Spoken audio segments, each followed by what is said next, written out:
Hey friends, it's Emily with burlapkitchen.com, and today we're going to make a really cute gingerbread man using one of the wood flower cutouts from Dollar Tree.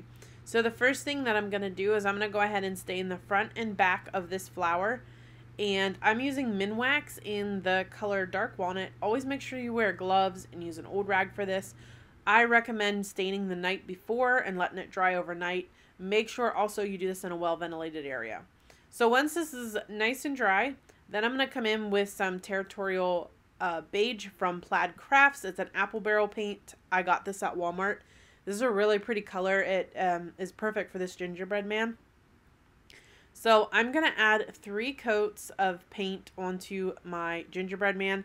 Anytime that you're working with wood, you can use acrylic paints. They work really well on it, but I feel like acrylic paints kind of soak into the wood a little bit more than the chalk paints. So you have to add a few more coats of paint to get it to look right, in my personal opinion.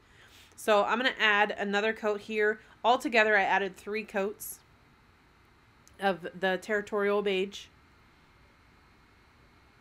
And I'm just going to make sure everything is painted well. And then I'm going to give it a nice dry.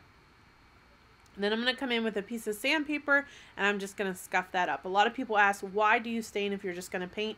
Well, I do that because I like the way it looks when I sand and then I see the dark wood coming through. It just looks more rustic. So then we're going to drill some holes in the arms of the gingerbread man. There was a hole that came with the flower, and it just wasn't in the right spot for where I wanted it to be, so I covered it up with some baking soda. I mixed some baking soda and paint and just kind of filled in that hole. And then I dried it and gave it a little quick sand. Next, I'm going to come in with some rickrack. I'm going to cut a piece for both arms and both feet. And I wanted to distress it, so I have this distressing spray I got off of Amazon. If you want my affiliate link, let me know, and I'll drop that down below. And then we're going to give it a nice dry. And then we're going to go ahead and glue it onto the feet and the arms. I kind of took it around the back a little bit so the edges looked nice and neat, and then glued it on the back.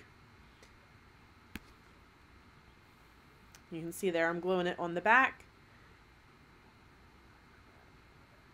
That looks pretty good. So then we're going to take some paint, and I'm using a pencil eraser, and we're just going to dot on 2 little black eyes with some paint. And then I used a Sharpie marker for his mouth, and I had to do it upside down. It's the only way I could get it straight. And then just put little curve on the end and then give that a quick dry. And then we're going to come in with some blush, because I feel like every time I think of stuff like this, I feel like they've been out in the cold. It's winter, so they have nice little rosy cheeks. Then I'm going to come in with a little bow.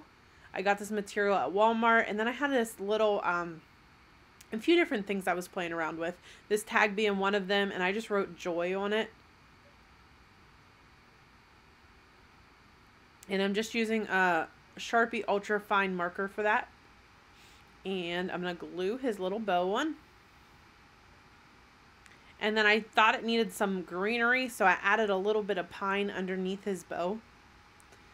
And then I added a few buttons. I was going to add the rusty bell, but I just thought it was too much with the color of the gingerbread man itself. It just kind of blended in and didn't look right to me.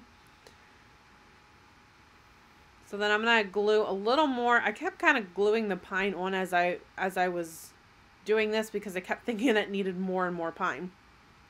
So I'm going to glue this tag down, and you can see I'm gluing some more pine on. And I glued that tag in place there. And then I'm going to trim everything up. Oh, I guess now I'm gluing the tag in place. Sorry about that. And then we're just going to feed some wire through here, the holes that we drilled earlier. And then I like to take it around a pencil and kind of twist it around and then push it down. So I was going to add that bell, but I just wasn't loving the bell with this project. So again, I'm just going to wrap that around a pencil and push it down. And then you have a little hanger for it. Give everything a quick dry to get the little stringies off from the hot glue gun. And here I go with some more pine. I just wasn't completely satisfied with that just yet. And then that is it. How adorable did this turn out? So thank you guys for watching. For more fun ideas just like this, please follow burlapkitchen.com. Thank you.